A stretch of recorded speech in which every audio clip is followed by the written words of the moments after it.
What is going on, everybody? Slightly overdue, not by much, but today we're going to be doing a 10,000 mile review on the 2019 Ram. Now I know there's other people with 10,000, 15, maybe even 20 or more thousand reviews out there, but it never hurts to have multiple opinions and instances when you're looking to buy a truck, especially something that's 30, 40, 50 grand or more. I apologize for being so dirty. The interstate that I take to and from work, they're doing concrete work, and so it's basically like road salt on the truck. Again, don't buy a black truck, get a white one, easier to keep clean. Anyways, enough rambling. We're gonna go over, we're gonna start with the recalls, obviously, because that is included in the 10,000 miles. Obviously the dealer covers it, but I'm just gonna quickly touch base on the recalls. My truck is just old enough to where this did not affect me, but on the very, very, very early 2019s, it was either this side, the ground cables, or I think there's a few more, over there. Those were coming loose, and then people were losing their electric power steering, which obviously isn't good going through traffic. You can crash. So they updated the torque specs. Basically, they just tightened the nut down more so it doesn't come loose. That's the first recall. The second one, I believe, was for the Occupant Restraint controller. So your seatbelt pretensioners and your airbags, basically those things wouldn't work under certain conditions. Sometimes your airbag light would come on. They replace airplane. They replace the controller if needed. Otherwise, as with mine, it wasn't a faulty controller, so they just did an updated flash on it. And the third recall that I'm aware of right now, and again, there might be more. If there are more recent ones, I'll put them in the video description as a note. But the final one that I'm aware of is the adjustable pedals if you have them. There was something going on where if you were adjusting them while driving, the pedal could fall off, which obviously is not good. And their fix for that, I think, is just some sort of like plate so it can't fall off. So now diving into the typical review.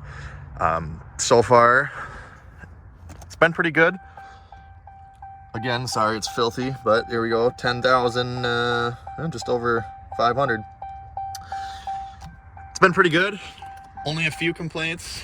Let's see. Honestly, the only issues other than the recalls, so this will be a pretty short video, only issues besides the recalls have been the driver and passenger side has this going on. It's supposed to flip down and clip onto this metal edge right here. For some reason, they keep coming undone, even if I reattach them. So the dealer actually has new seat covers ordered for me. They've been on back order for like 3 months. I think they have one. Second one hasn't come in yet. And they're gonna swap those out under warranty. So no issue there.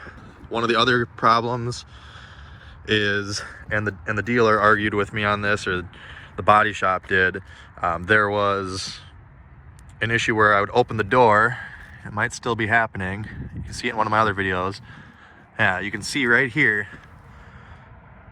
I know it's hard to see because it's black and there's gloss and it's on camera, but from here to here, there's a little bit of a white edge because the dang door hits the quarter fender when it opens. And they're trying to tell me that the reason it does that is because something pushed on this quarter fender and is causing that.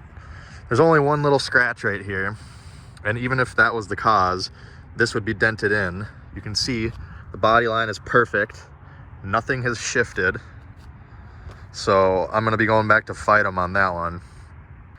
Another, I don't know if it's just me, bad luck, or a quality issue. So you guys let me know if you have these trucks, if you have this problem too. I didn't notice it on the passenger wiper arm, but on the driver's side, look at this. It's wearing right there because it's hitting, and I can feel it.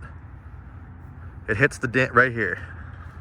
Of course, you can't see it because the hood's closed, but there's a groove worn under the hood and a groove worn on the wiper because when you're going down the road and they're on max, it's hitting. Ooh, poor design. I don't know. I mean, if you look at the hood, it's body lines are right. So I don't know what could be done there. Maybe somewhere in the manual it says not to go down the interstate with the wiper blades on high because they fling too far or something, but you'd think that they wouldn't be such tight tolerances. So let me know if you guys have that problem.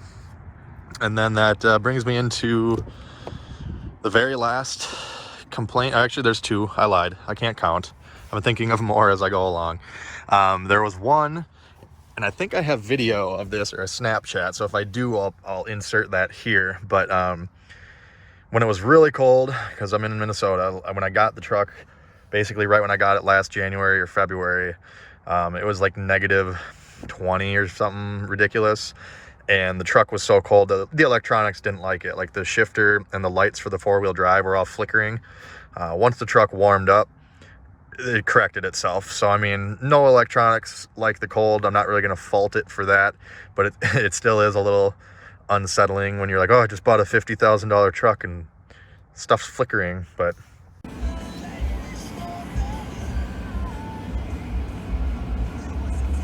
well, that's nice.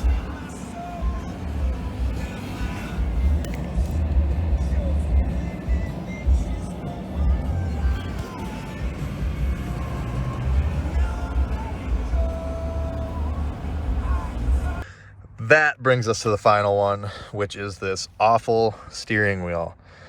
You can see it's like peeling already. So I typically drive here with hands at like 9 and 3, right? And I've not used any product on this. I don't know, maybe that's my fault. Maybe I'm supposed to be using some sort of conditioner, but you'd think at only 10,000 miles, the only thing that touches this wheel are my sweaty palms. Maybe I had hand lotion, but I'd never, I hate driving that way, so I would never have lotion on while I'm driving. And it's doing the same right here. And I don't know if you can tell or not, but like, you probably can't on video. But even where I grab, it's from here to here is all like shiny, as where up here is still kind of more dull and gritty, like original wheel. So it's already, my hands have basically polished this wheel clean and started stripping a layer off. I don't know if they're going to cover that under warranty. In my opinion, they should. I've driven multiple vehicles with 200,000 miles that have had steering wheels in better shape than this. So I don't know if they're going to tell me I did something wrong, just like with the fender. But that's basically it. I mean, nothing major, no mechanical. I haven't had any transmission issues. No rear end issues, no engine.